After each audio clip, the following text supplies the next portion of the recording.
सास हो तो ऐसी। सास बहू की ये कहानी पढ़कर आपकी आंखें सजल हो उठेगी। कुछ रिश्ते बहुत मीठे होते हैं, बस बातें कड़वी होती है। अंदर से आवाज आई, जिंदा हूँ माँ जी। तो फिर मेरी चाय क्यों अभी तक नहीं आई? कब से पूजा करके बैठी हूँ, ला रही हूँ माँ जी। बहू चाय के साथ भजिया भी ले आई। सास ने कहा, तेल का खिलाकर क्या मारोगी? बहू ने कहा, ठीक है माँ जी, ले जाती हूँ। सास ने कहा, रहने दे, अब बना दिया है तो खा लेती हूँ। सास ने भजिया उठाई और कहा, कितनी गंदी भजिया बनाई है तुमने। बहू, माँ जी मुझे कपड़े धोने हैं, मैं जाती हूँ। बहू दरवाजे के पास छिपकर खड़ी हो गई। सास भजिया पर टूट पड़ी और पूरी भजिया खत्म कर दी। बहू मुस्कुराई और काम पर लग गई। दोपहर के खाने का वक्त हुआ। सास ने फिर आवाज लगाई, कुछ खाने को मिलेगा? बहू ने आवाज नहीं दी। सास फिर चिल्लाई, भूखे मारोगी क्या? बहू आई, सामने खिचड़ी रख दी। सास गुस्से से, ये क्या है? मुझे इसे नहीं खाना, इसे ले जाओ। बहू ने कहा, आपको डॉक्टर ने दिन में खिचड़ी खाने को कहा है, खाना तो पड़ेगा ही। सास मुंह बनाते हुए, हाँ तू मेरी माँ बन जा। बहू फिर मुस्कुराई और चली गई। आज इनके घर पूजा थी। बहू सुबह 4 बजे से उठ गई। पहले स्नान किया, फिर फूल लाई, माला बनाई, रसोई साफ की, पकवान और भोज बनाया। सुबह के 10 बज गए।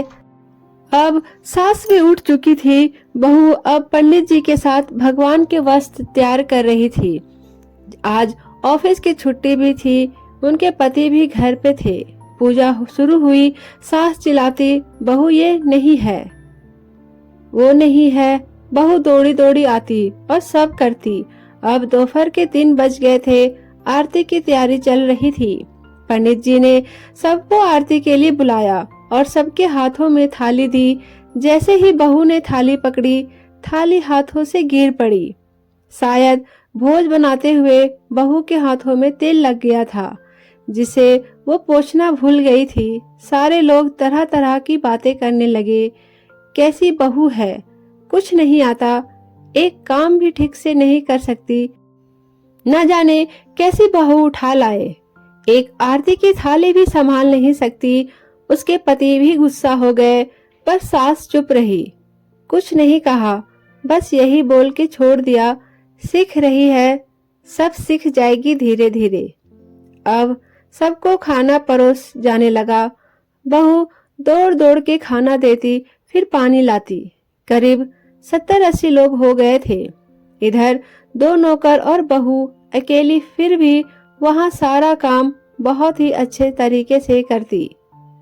अब उसकी सास और कुछ आस पड़ोस के लोग खाने पर बैठे। बहू ने खाना परोसना शुरू किया। सबको खाना दे दिया गया। जैसे जैसे ही पहला निवाला सास ने खाया, तुमने नमक ठीक नहीं डाला क्या? एक काम ठीक से नहीं करती, पता नहीं मेरे बाद कैसे ये घर संभालेगी। आस पड़ोस वाले को तो जानते ही हो ना साहब, वो बस बहाना ढूंढते हैं नुक्स निकालने का। फिर वो सब शुरू हो गए, ऐसा खाना है, ऐसी बहू है, ये वो वगैरह वगैरह। दिन का खाना हो चुका था। अब बहू बर्तन साफ करने नौकरों के साथ लग गई। रात में जगराता का कार्यक्रम रखा गया था। बहू ने भी 1-2 गीत गाने के लिए स्टेज पर चढ़ी। सास जोर से चिल्लाई, मेरी नाक मत कटा देना, गाना नहीं आता तो मत गा, वापस आ जा। बहू मुस्कुराई और गाने लगी। सबने उसके गाने की तारीफ की, पर सास मुंह फुलाते हुए बोली, इससे अच्छा तो मैं गाती थी जवानी में, तुझे तो कुछ भी नहीं आता। बहू मुस्कुराई और चली गई। अब रात का खाना खिलाया जा रहा था। उसके पति के ऑफिस के दोस्त साइड में ही ड्रिंक करने लगे। उसका पति चिल्लाता, थोड़ा बर्फ लाओ, तो सास चिल्लाती, यहाँ दाल नहीं है। फिर चिल्लाता, कोल्ड ड्रिंक नहीं है, पापड़ ले आओ। इधर उधर आखिरी में उसके पति की शराब गिर पड़ी। उसके एक दोस्त और पर बोतल टूट गई। पति गुस्से में 2 छापड़ अपनी पत्नी को लगाते हुए कहता है, जाहिल कहीं की, देखकर नहीं कर सकती, तुझे इतना भी काम नहीं आता। सारे लोग देखने लगे। उसकी पत्नी रोते हुए कमरे की तरफ दौड़ी। फिर उसके दोस्त ने कहा, क्या यार, पूरा मूड खराब कर दिया। यहाँ नहीं बुलाया होता, हम कहीं और पार्टी कर लेते। कैसी अनपढ़ गवार बीवी ला रखी है तूने। उसे तो मेहमानों की इज्जत और काम करना तक नहीं आता। तुमने तो हमारी बेइज्जती कर दी। अब आस पड़ोस की औरतों को और बहाना मिल गया था। वो कहने लगी, देखो क्या कर दिया तुम्हारी बहू ने, कोई काम की नहीं है। मैं तो कहती हूँ अपने बेटी की दूसरी शादी करा दो, छुटकारा पाओ इस गंवार से।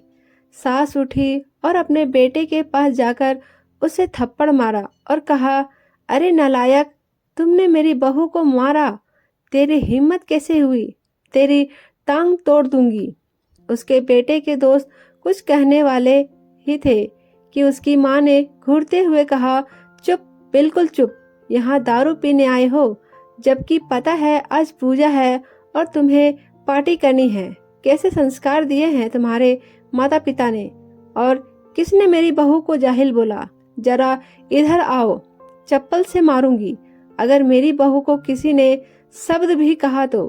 अगर पापी, तूने उस लड़की को बस इसलिए मारा कि तेरी शराब टूट गई।